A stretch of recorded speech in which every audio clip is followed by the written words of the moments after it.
Hello, Bill Molyneux here for Bill's History World with none other than Goober the Traveling Bear. And we're talking about Fort Frederick, located at Big Pool, Maryland. And Fort Frederick is a French Indian War fort.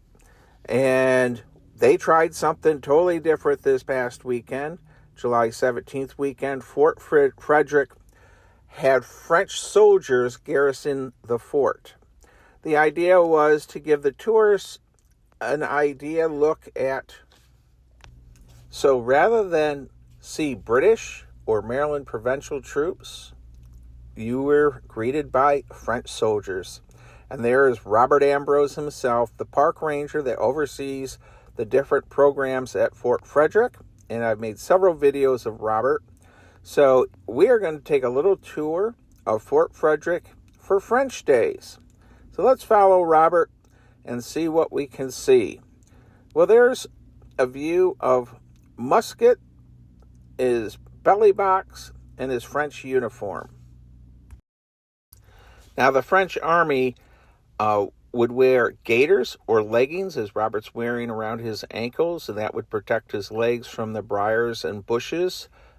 Now, there is a view of Robert sneaking up on the front gate of Fort Frederick, and that's the view that the Native Americans would have seen. The French army never did get to Fort Frederick, but there is accounts of Native Americans getting near the fort and attacking wood parties. Here's a good close-up. You'll see that this French soldier is wearing oxhide shoes, and he's got, instead of a canteen, the French army did not give out canteens, he's got a gourd to carry his water in.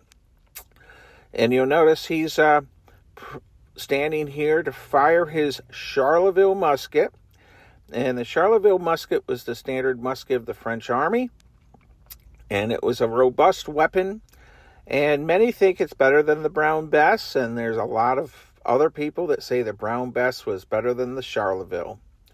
Well, here we have the group of French Indian War reenactors that came. We have Don Kramer, dressed as the monk, the priest for the fort. All French soldiers were Catholic. We have uniforms of Regiment de Lorraine, that's with the red cuffs.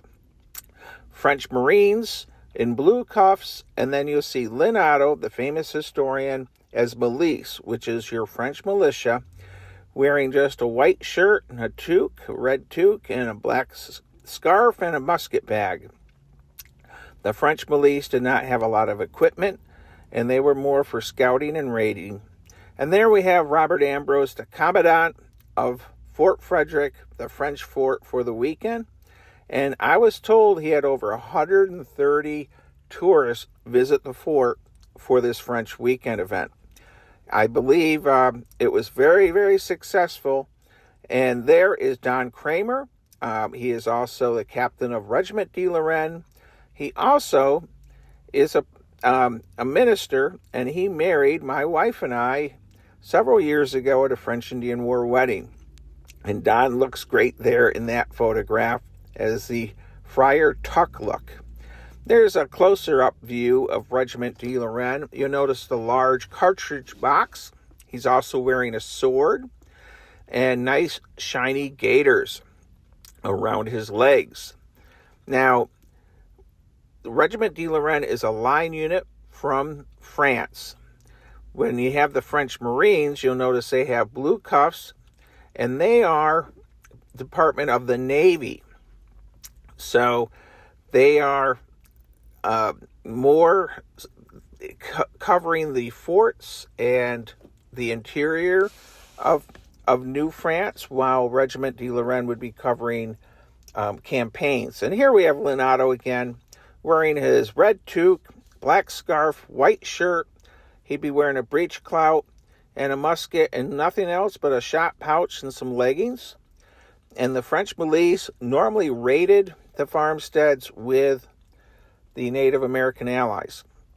And here's another close-up of Robert. And once again, you'll notice the oxhide shoes. He's not wearing buckled shoes like many of the French line troops would wear. Now, the French days was something new, and Goober the traveling bear, when he showed up, they immediately put him to work. Now, I have to say, at Fort Frederick, all the park rangers, when I make my videos and when I volunteered with Goober, we did a lot of different picture shoots over the years, and it was all in fun. And now we're going to close this out with Robert Ambrose is a fantastic park ranger. He's always thinking outside of the box, and I'm very grateful to his help and guidance with my videos. He's one of my go-to people when I do have questions about my history videos. So stay safe, be kind, be courteous, and visit Fort Frederick soon.